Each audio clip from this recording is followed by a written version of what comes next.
All right. Good morning for me. Um, I'm Stacy Dyson, the CEO and lead poet for Tesoro, and this is series one, actually, for this season of our Aperitif concerts. We really lucked out, y'all. I managed to get one of our newest Tesoro members and a woman who has a reputation that is just unbelievable in and among the rooms that I walk in and out of listening to poetry.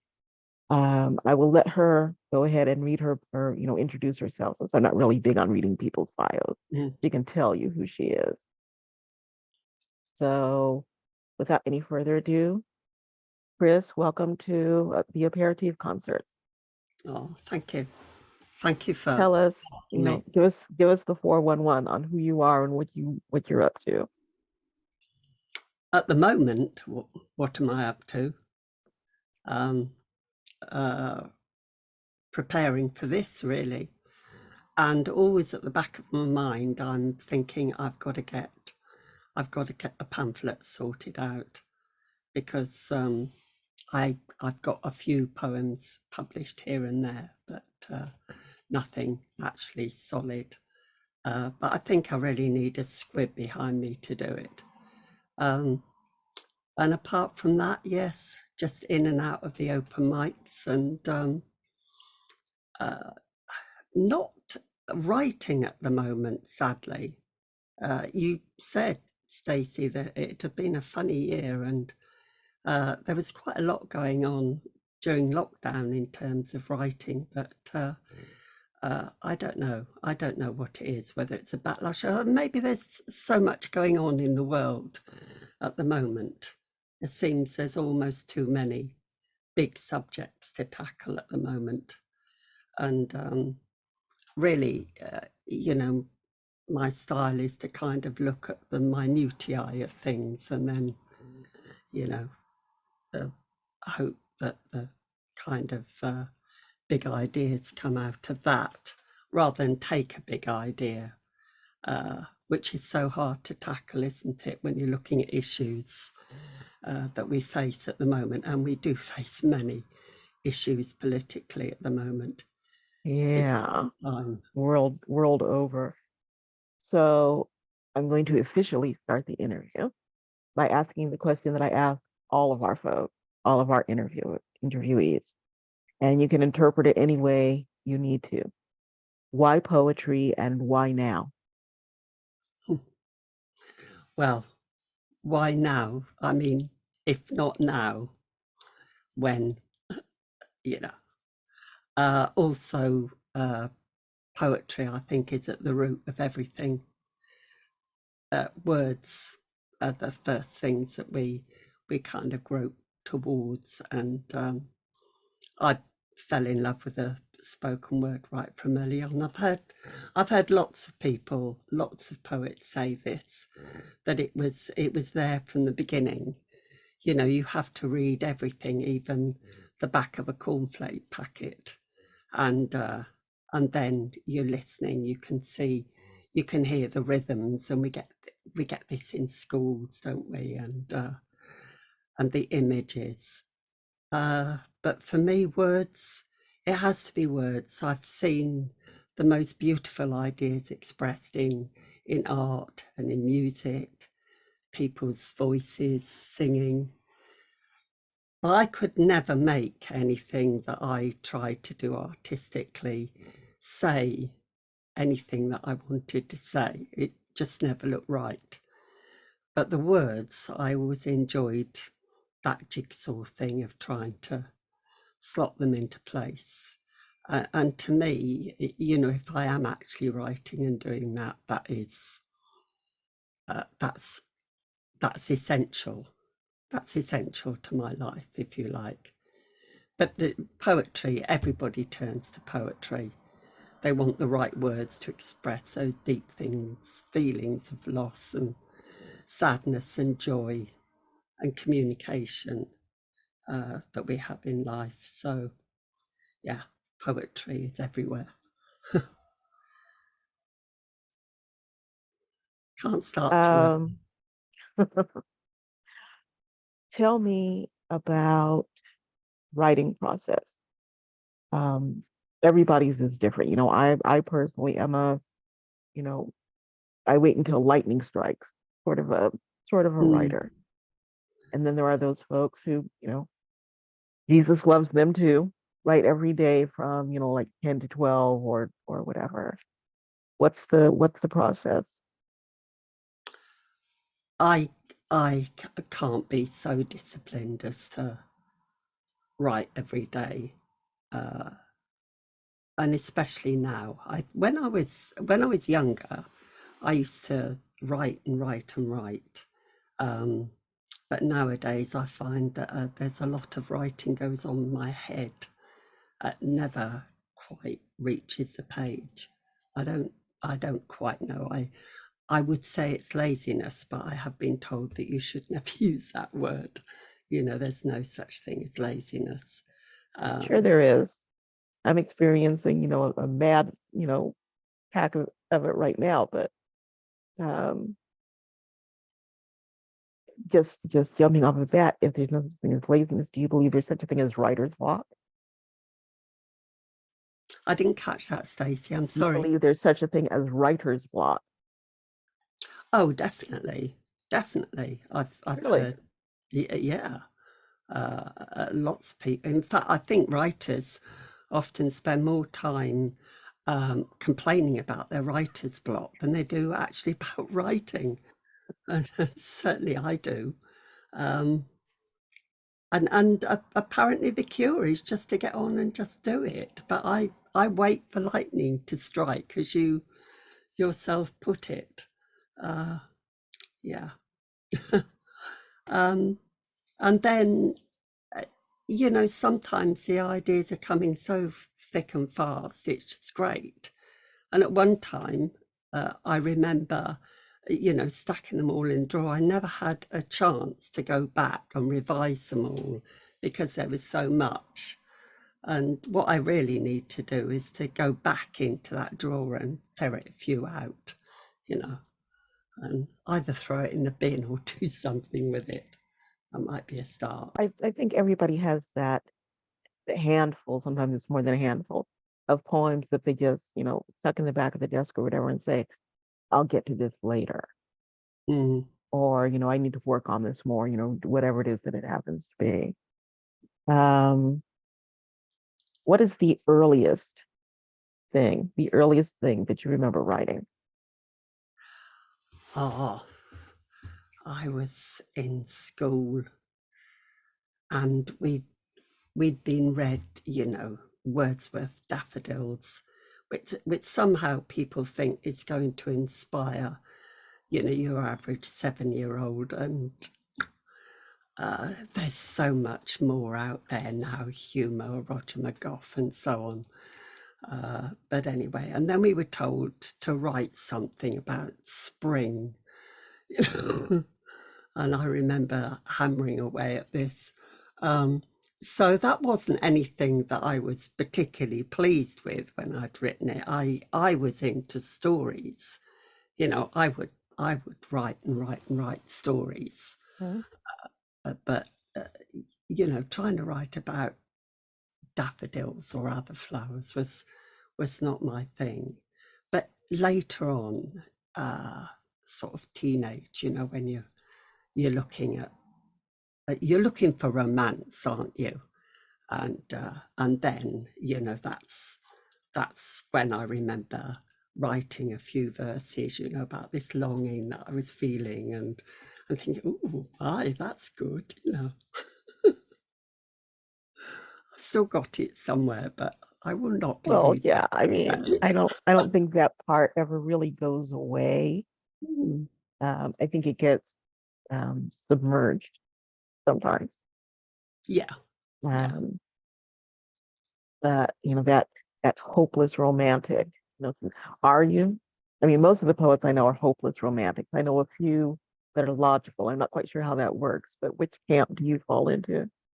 Oh, I'm a romantic. Yeah. There's always possibilities out there. um, you know, you may be lucky enough to have the possibility residing with you, um, or maybe it was the what you lost in the past. But yes, I am. I do tend to be romantic rather than logical.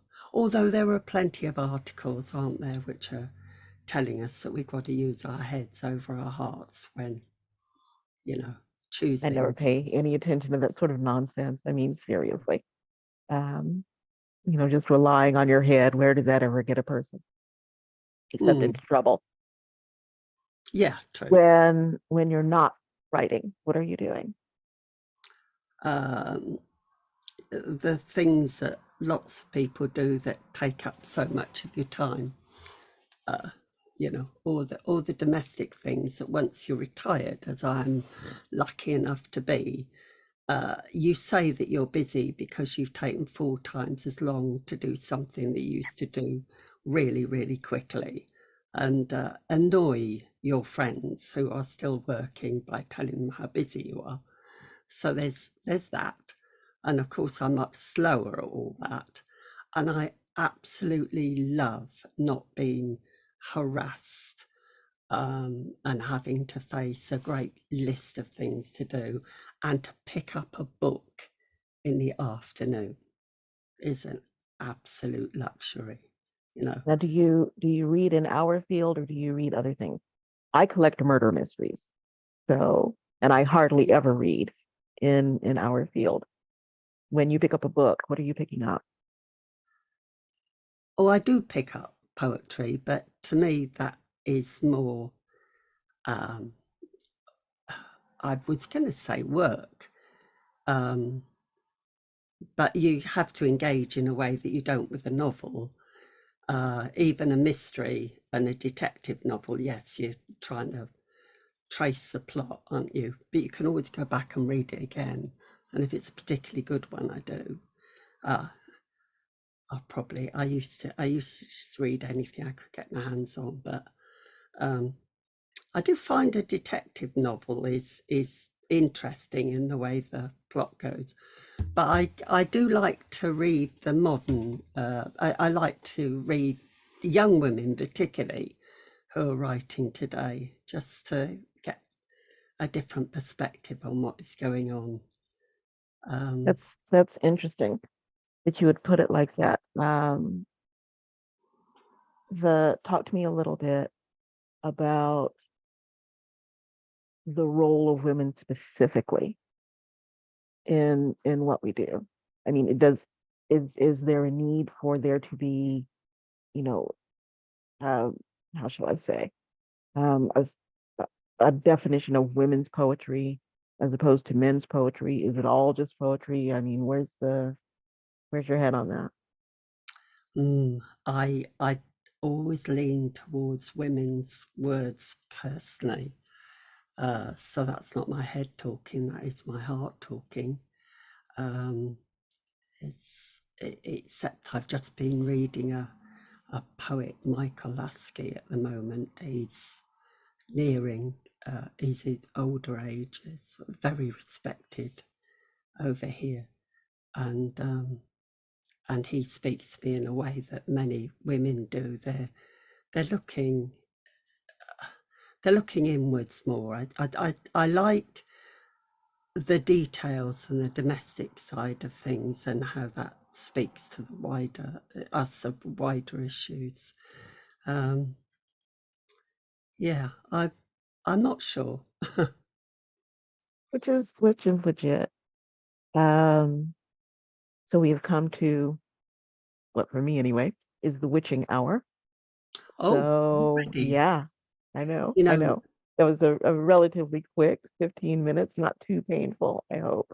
mm, But now we go to what everybody is here for, which is to hear you do your thing. Thank you. So I'm ready. knock yourself out, babe.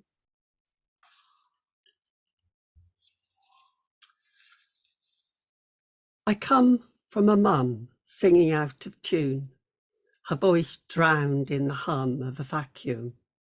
She slapped bread for breakfast in smoking lard, counted each bacon rasher, fried eggs hard. The damp mornings tasted of soot and smoke.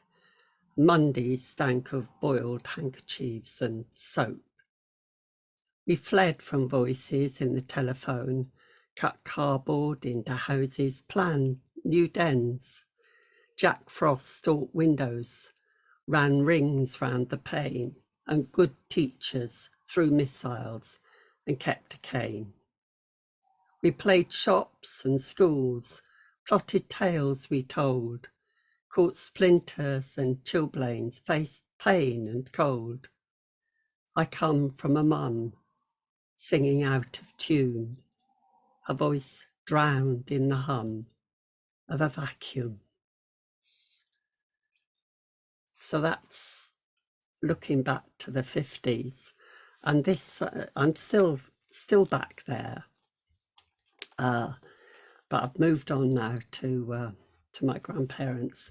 I'm doing quite a lot about family because I've written quite a lot about family, and also because my family are interested in what I'm doing now, and they will be listening.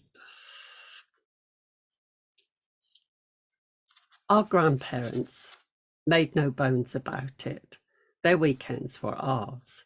Sisters giggling on the steel floor in Dad's work van, legs stretched to touch toes, backs braced against wheel arches, jiggling to countdowns of the journey time. We'd stay a night, mooring holidays, breathe bonfire smoke, sleep in a double bed, wake at dawn to help Grandad open hutches, let the hens out, scattering feed and grit, shoveling hot mash with scraps in winter, charged to grip the egg basket lined with straw. He cropped 3 acres. Nanny kept house, tended flower beds, pruned thorns from the door, that rose-arched cottage, Turley, our playground. A lady's maid serving near Huntley, Nan married her sailor from Newbury. A girl at home with trees, she'd stand still for the trill of a bird, heed rare feather or flight, swear at starlings and watch bird table etiquette. She'd knead her bread dough in a china bowl, slap the rise out of it, shape loaves for the week.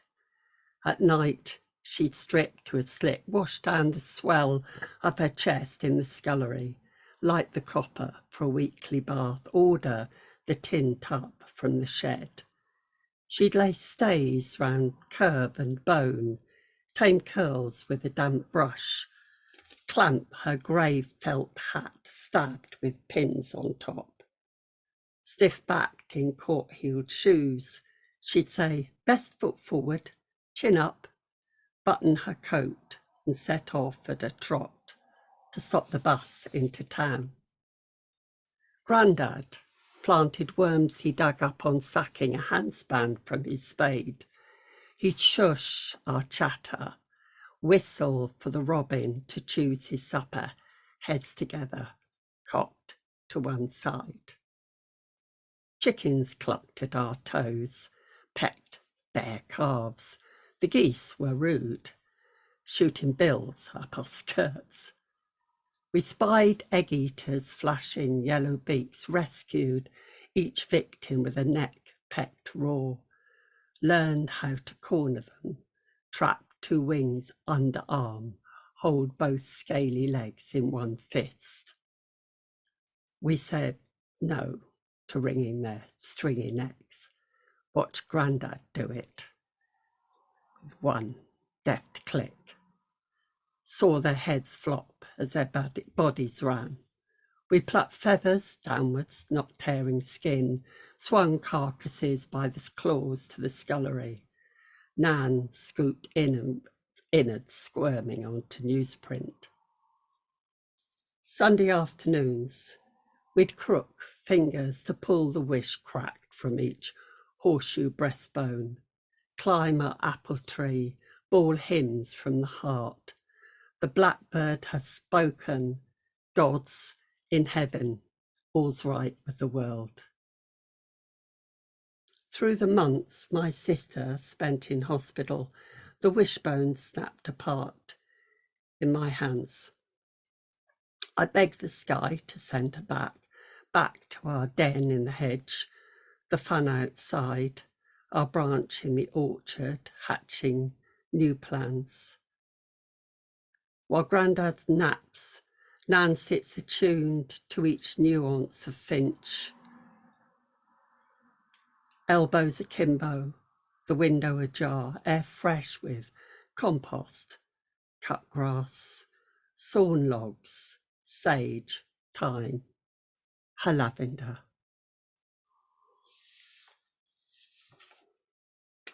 So those were Oh, I the love day. that. Thank you. Those were the days when we lived in a flat above a shop in the high street in Newbury, no garden. So the weekends were absolutely wonderful. Now, at the end of that poem, I leave my sister in hospital. Rheumatic conditions in children, research wing at the Canadian Memorial Hospital, Taplow, May to November 1956. My big sister waits for the drop of sweets after lunch in the lap of her bed 6 times a week, but never on Sundays. At 2 o'clock, parents bring their presents. A bell opens doors, chimes them out at 4. The nurses, starched, box cap, bustle from view. The children feast each week on books, comics, puzzles, looks, the black and white snaps of home. My sister dare not ask, why am I here? It's bed rest for 6 months. What did she do? I wait in the car park with the baby she barely held. My legs itch with boredom. I know the action is elsewhere. I rock the pram, thumb through a story. I'm 7. My sister turned 9 on her first day here. Siblings are not allowed on the ward. In a photo, mine peers over bed rails, glasses swamp her eyes, a ribbon holds a short bob behind the ears. She told me a weekly haircut helped to pass the time. My older sister said the nurses scooped all their treats for a communal basket and doled them out in random handfuls after tea. Years later, Mum discussed her loss with us. We were brought up not to make a fuss. My grown-up sister craved chocolate, undressing cellophane, sticky trickles down her throat, a tongue coated in sugar. She kept mints in her pockets, counted sweets as sins for the Slimmers Club.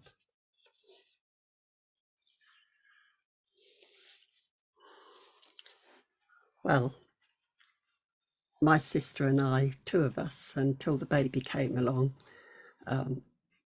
when I was 7. And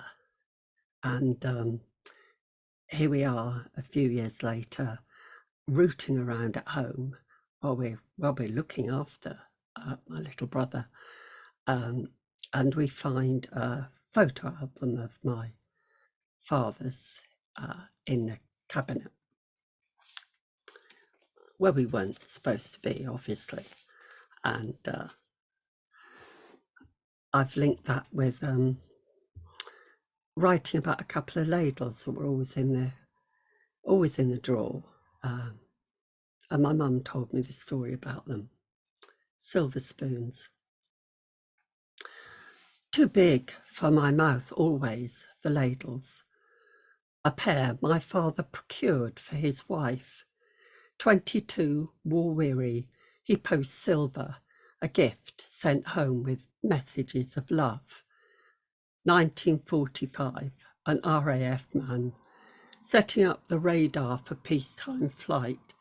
His unit is ordered to mobilise, redeployed to Buchenwald. A witness. He sticks his photos between black pages, scrawls ovens, sticks of bones, a heap of ash, all that remains. Turn one page to Dad leaning on his Jeep, cigarette in hand, a boyish grin of the cameraman. He didn't speak of it. Decades later, someone removed the evidence, maybe Mother.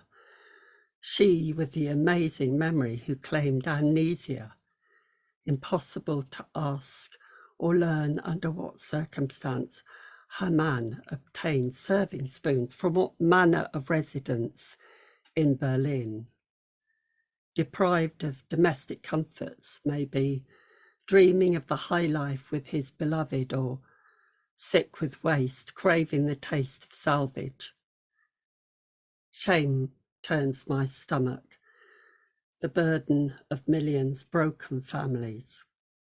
This silverware, dull with time, too heavy to handle, never to shine for our table. Yeah. You know, they were so young, parents, and of course we had no idea, you know, feeling resentful, looking back at the kind of upbringings that we had in the 50s. Things were hard. But they'd gone straight from school into the RAF and the WAF, and for my father to have seen such things. But I'm moving on a few years now, quite a few years. My own children giving me quite a lot more understanding of the difficulties that are faced. And I don't know if you've ever remember or have ever read Marie Kondo's The Life-Changing Magic of Tidying. But my daughter has read the book. I mislaid the download. She's ahead. Her own home cleared of clutter. Now it's our turn. Her bedroom gets a hard look, the muttered threat of a clean sweep. I don't feel ready, yet we've lived it up, stored our stack from 4 decades in one house, junk stashed, backing up, crammed into each recess, jamming the works.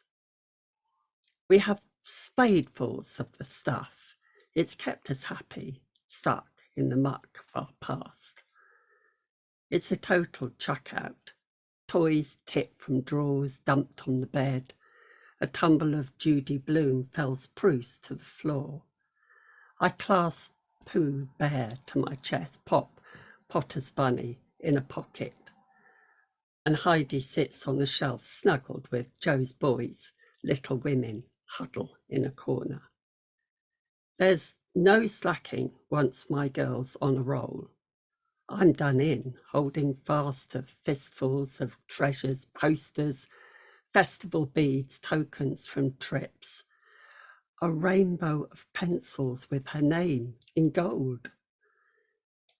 We rip photos from frames, stir the dust. Tongues are dry, eyes wet, but we're bearing up.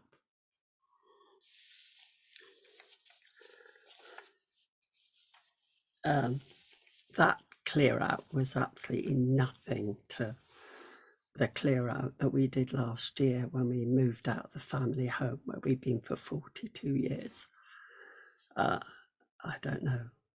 Can you imagine what the loft was like? And the house was stuffed as well. So, you know, if you are thinking that you need to make a move,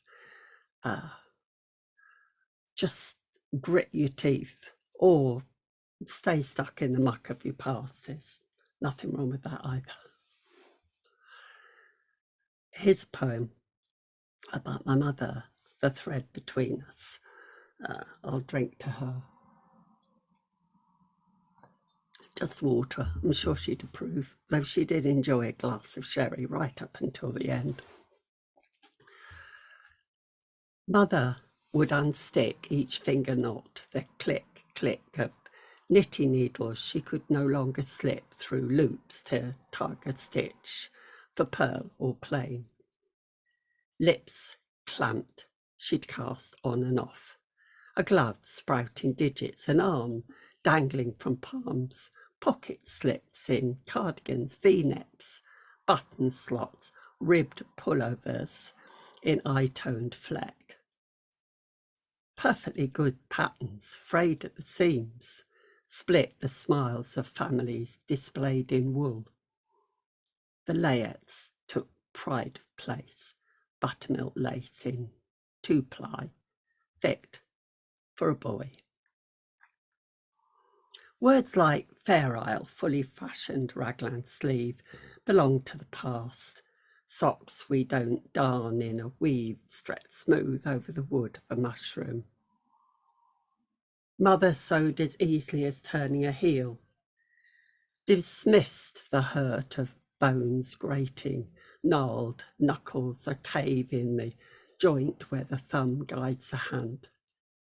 She plucked skin, a slack lid, enunciated carpo metacarpal with pride, declaring my grip wore out. When I grew steady on my own 2 feet, I'd hold both arms up to our mother's chair, keep them level to accept the weight of a skein hanging limp from my wrists.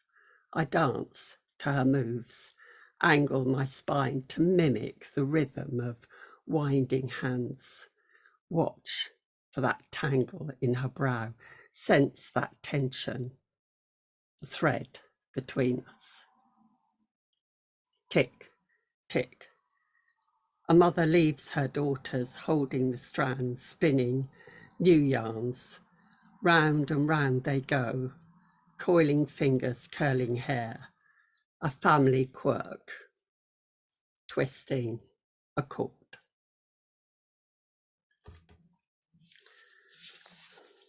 It's a habit I've tried to give up. You know, it makes such a mess of your hair. I have more bad days than I even have now.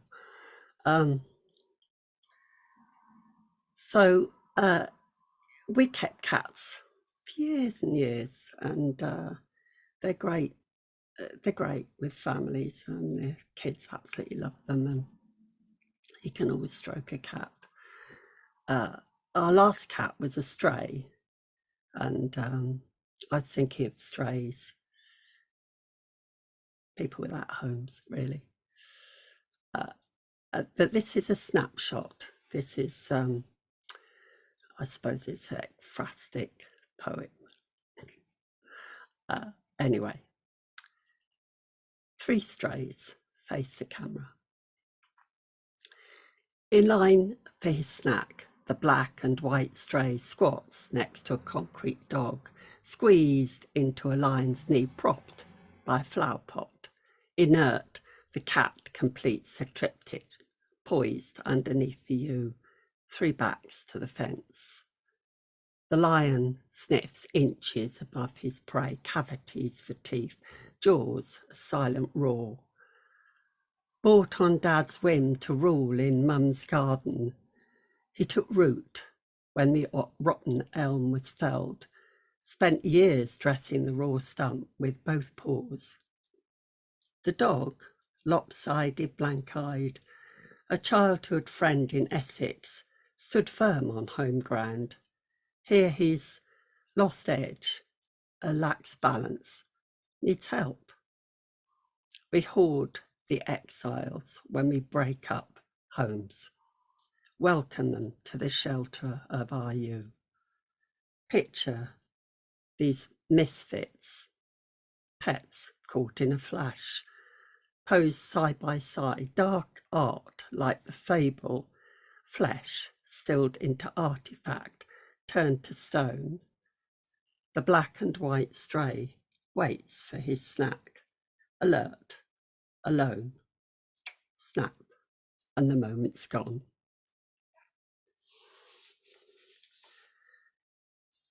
So I was thinking really of, how time passes, how things change, and, think these moments are gonna, these ways of doing things are gonna last forever, and then they're gone. So this is my second to last poem. I've got the nod, so it's good. I wrote this years ago, in the last millennium. I was a much younger woman then, and teaching, which is what I've done most of my life. And our students went for work experience.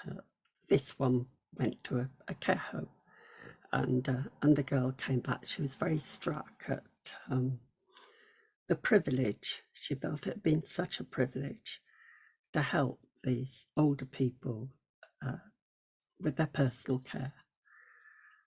And I imagined what it would be like to have my student there watching me taking a bath. Work experience. This shallow bath soon cools. I'd rather sink to my chin, lie in lather, a hot skin. I used to take a bath alone, a full-length rest from random calls, the door, the child, the phone. He'd come later, joke about lust in the quiet.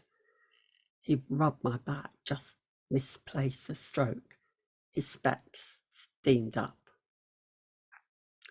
Her hand gives firm flannel scrubs, a proper routine for cleansing, no slippery lingering.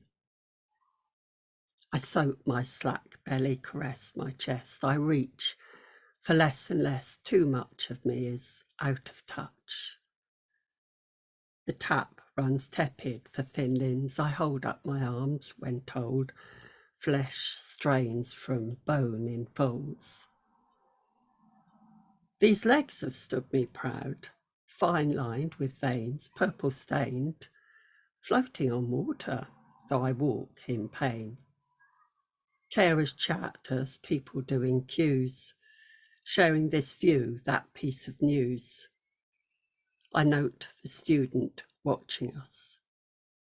Their young joints hoist my weight. The small towel softens with my wetness. No other body shares its cleanness.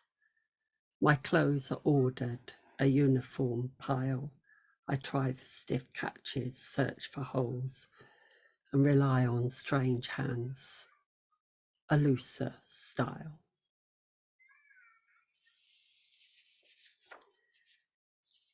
So that all seems a bit nearer than it did then. This is my last poem. I've called it very modestly, All of My Lives. And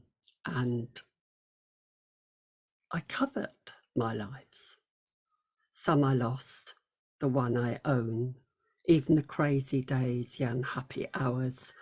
I want all of them here, lining my pockets, jostling with keys, screws of tissue, polo mints.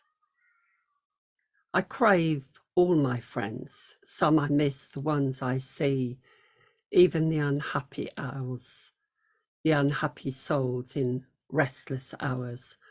I want all of them here at my right hand, wrestling with cares, making a joke of it. I'll brave the critics, some I know, the ones who hide, even a righteous voice blighting a happy hour. I want all of them here, keeping an eye out, unsettling my thoughts, telling me how it is. I'll save the lovers, some who left, the one I kept, even the wreckers of my happy hours. I want all of them here, riding in my car, rustling with maps, helping me steer where I like. I love all my lives, some I lost, the one I own, even the crazy days, the unhappy hours. I want all of them here, lining my pockets, jostling with keys, screws of tissue, polo mints. Thank you. That's me. Lovely. Y'all open up your mics and throw this lady some roses. That was Okay. absolutely lovely, honey. Thank you. Thank you. I realise Good. I've been looking to the right the whole time, and that's There are because there are worse sins in the world. But as I said, everybody feel free to open up your mic. You know, applaud, whistle, hallelujah, whatever works for you.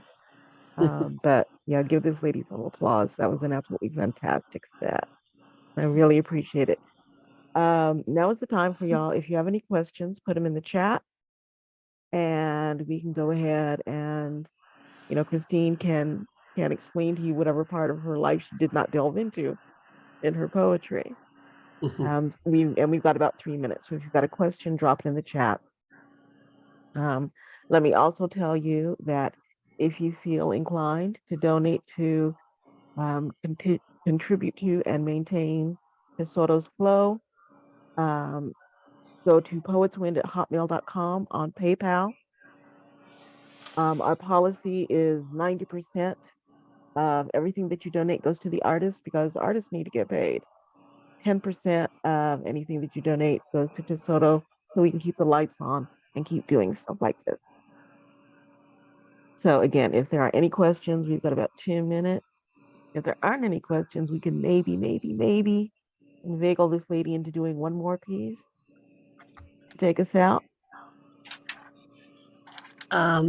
Well, I would like to say thank you. I haven't said thank you, and want to thank you, Stacey, because you've opened up a whole world of things to me. I have written in the closet, as it were, for years and years and years, and it's lockdown really that brought me out into the open mic so much. I had done a little bit, but not a great deal. Yeah, I've always written, but I've kept it very quiet. And Not anymore. I've only just now seen who's here, and it's lovely to see my daughter here. And poets have had great influence on me, like Lydia, for instance. Filippo being a great support, and I really admire what you're doing, Stacey. I think it's just amazing, all that energy that you put in supporting people. Wouldn't mean a thing in the world without you and the other women in Tesoro. So give us one more, honey, and we will let you go to bed. Right. I've got this one just because it happens. It's the easiest one. Sharps. Grandad stippled soap with a brush to work lather in a mug, latched the leather belt to threaten to paddle his sons behind, looped to skirt the window catch in the scullery, yanked a tightrope to strop the cutthroat blade. Dad honed the carving knife with steel each Sunday in the ways of his father, crossing arms in a swish of rapier swipes, shocked us with blunt words when the razor snagged his chin after his wife's furtive shave. Mother kept her secateurs well-oiled pot in a pinny pocket, handy to nip to the washing line. House chores were dropped in a haste to snip recalcitrant runners, a rush of tendrils, the rampant climbers. Her eyes guide my elbow trimming flowers, not roses or rare bouquets, but bargains scooped from buckets on a cut through the market. Bunches licked into shape, quick as a flick of her tongue, blessed with sighs at toothy grin. She hid a Stanley knife in the kitchen, knelt at our feet to let down hems, pins pinched in lips, taught us to point sharps inwards, spare others at all costs. Lost needles were a sin. Those tools wore smooth in her hands, mould to mine. Dressmaking scissors, the pointy embossed gold cranes to sever threads in a tobacco tin, swaddled in felt. Earned through toil in a shop glossed with silk reels, balls of wool, kaleidoscopes of cotton, tough as teeth. We parcelled penknives inside handkerchiefs, used spikes for prizing stones from horses' hooves to gouge our initials in wood. We learned we must ignore hurt, suck the cuts, not complain. Damage meant we'd only ourselves to blame. Thank you. That was I really love that piece, mostly because I have a pair of those crane scissors. yes. They're treasures, absolute I treasure. go Yeah, nowhere without them. They're in my traveling yeah, sewing kit. yeah. And this is actually my second pair. I lost the first pair in a flood in Louisiana and never got over it. Yeah, Then spent the next 5 years looking for another pair and finally found them. But tricky. again, thank you again so much. I appreciate your time. Definitely appreciate your words and your presence in and for Tesoro. Again, if you would like to donate, go to poetswind@hotmail.com. On PayPal, 90% goes to the artist, 10% comes back to us. If you use the same information, the same login key and everything else, you can come back on the 28th, where we'll be doing an open mic. Y'all actually get to talk for this one. This is our general open mic, Pen and Sword. We are featuring, again, one of our newest Tesoro women, Rita Zahir. This is a show not to be missed. It's gonna be a little bit late for y'all, but I have faith in the fact, that people will want to stay up or wake up for this. Uh-huh. Is it early I in the morning? No, it's at 6 o'clock at night, my time. Oh, So what that translates to for y'all, I have no idea because I, oh, I can only do time zones on paper, not in my head. yeah. Anyway, thank you everyone so much for coming.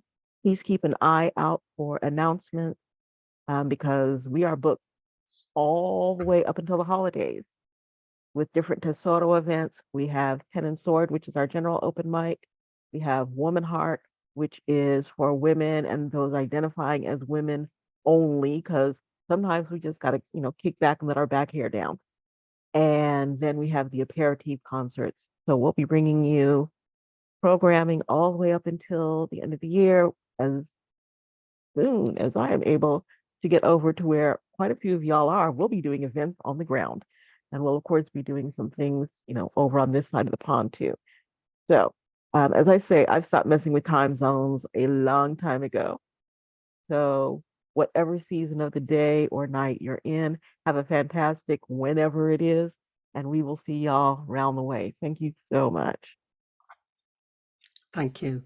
Thank you very much. And thank you, friends, for coming and my family.